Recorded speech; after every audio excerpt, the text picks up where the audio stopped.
equals 0 plus 0 minus 2 times 0. That's 0. That's divisible by 3. Okay? If they're 1, they're all 1. 1, 1, 1. Is that divisible by 3? Well, it turns out 1 plus 1 is 2 minus 2 times 1. That still gives you 0. So if you check if they're all like 2, 2, 2, 2, 2, 2, you'll see that this condition holds. So, and then if you check that if you only have 2, so say x and y are the same, like say x and y are 0, but z is like 1, right? So you only have sort of 2 colors appear, then it won't satisfy this condition. So this condition turns out to exactly capture that only 1 appears or all appear. So either x, y, and z are some permutation of 0, 1, or 2, or they're all 0, all 1, or all 2. It turns out those are the only things that make this true. So it's kind of funny, but you can describe that condition in this way. So z here, it's very careful not to, x and y are kind of in a symmetric relationship, right, in this expression. And the reason is x and y have a sort of symmetric relationship here. It's only z that's over this kind of a funny guy. So there's a 2z here. So that's kind of a funny condition. You might wonder why I was happy with my original thing. That's a valid point. But first off, this is how Fox came up with it. This is sort of what he was thinking about, which is how he came up with this. In the case of 3 colors, turns out to be a very nice thing like this. In the case of higher numbers other than 3, like 5, etc., you know, this is the way to generalize it to more colors.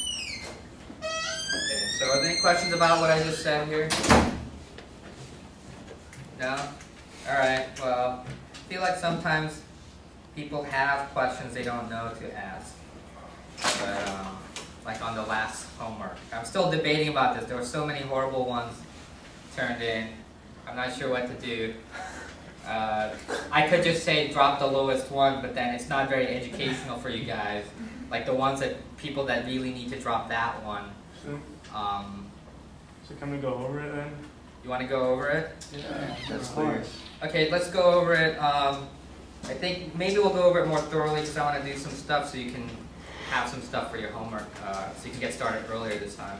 But let me comment on, I guess maybe I can give you an extra credit assignment to make that up, and then there'll be similar problems, so it's not like the same one.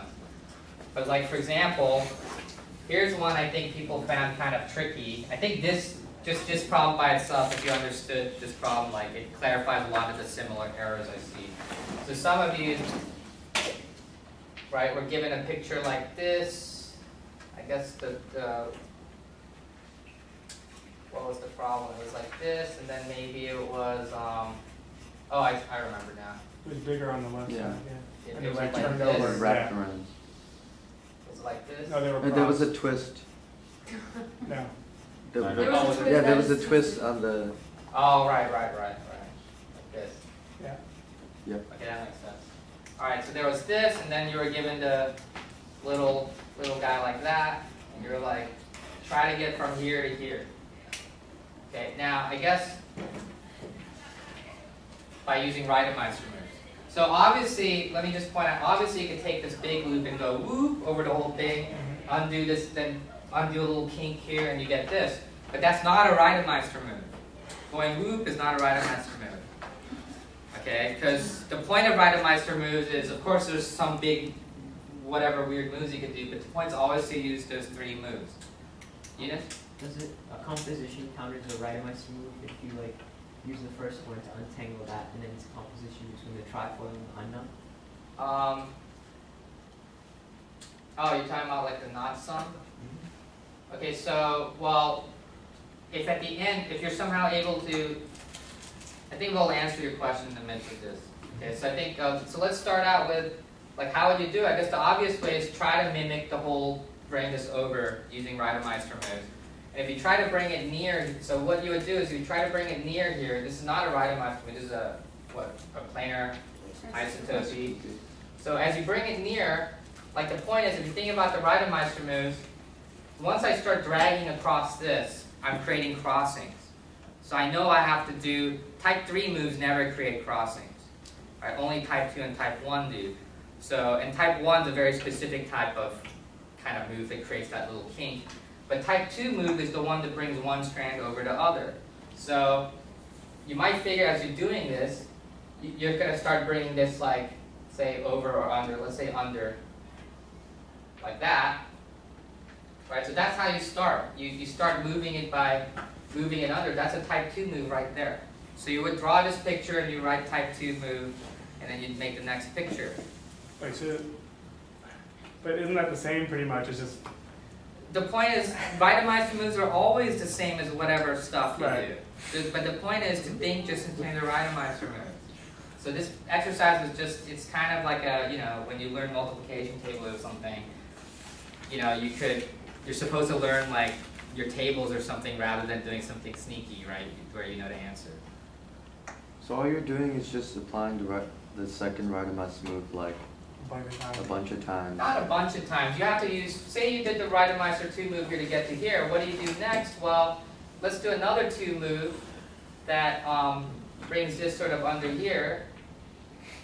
I mean, there's a lot of kind of ways to do it, but you have to kind of use Weidemeister 2 moves to get started. Now you kind of here, you know, you've kind of brought it under, but what do you do with this piece? Well, what you can do is look at this. Look at this. Type 3. It's a type 3. There's a type 3 move going on there. But if I just kind of circle that, if I use some colored chalk, maybe clear. But someone stole all the colored chalk. All right, so let me draw it in red here. Let's draw it in orange. All right, so I mean, if you look in here, right, you see, what do you see? You see this strand going over, you see this going under, and then you see this other guy. This other guy is actually going like this, right? It's kind of bulging out like that, right? And if you think about it, it's a type 3 move to sort of slide this under, right? It's sideways from what you might be thinking of, but this is definitely the situation for a type 3 move, to slide it through this crossing. So you just slide it through the crossing and you're going to end up, right, like there. Okay, so maybe I'll draw that in a different color here.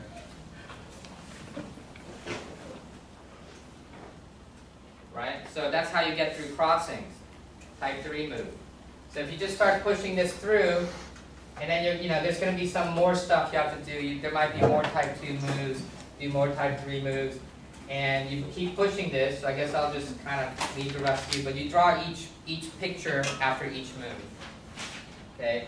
So the book kind of does something which is a little annoying. I guess I'm not going to make a big deal about it. You can do it, but I prefer you to draw a picture after each move. One of the examples in the book, I think the one I sent an email about the book, when it does like a bunch of type 1 moves in a row, it just labels it. It just like uses one picture and says I did type 1.